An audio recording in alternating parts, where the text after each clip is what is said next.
రెండు తెలుగు రాష్ట్రాల yes news live TV channel ప్రేక్షకులకు స్వాగతం.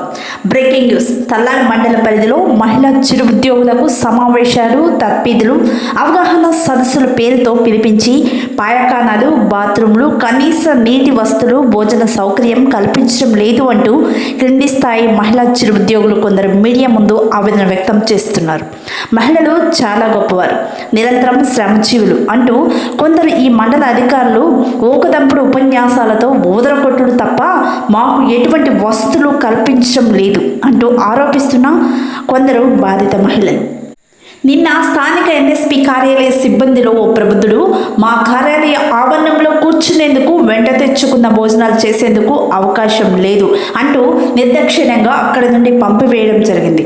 మా పెద్ద సార్ వస్తే ఊరుకోడు, ఆయన నాకన్నా చాలా ఉత్తముడు అంటూ భోజనాలు చేసేందుకు ఉపక్రమించిన మహిళలను అగౌరవపరిచి హేళనాడి తూలనాడి అక్కడి నుండి పంపించడం బాధాకరం అంటూ చింతిస్తున్న మహిళా ఉద్యోగులు. ఈ మండల పరిధిలో ఉన్న సమావేశ మందిరాల్లో మహిళలకు సరైన వస్తువులు, అవకాశాలు ఉన్నాయా? ఈ ఉత్తమ అధికారులు సకల సౌకర్యాలు కల్పిస్తున్నారా? మహిళలకు ఇచ్చే గౌరవం ఇదేనా? ఈ అధికారులకు మాలాంటి మహిళా సోదరీమణులు లేరా?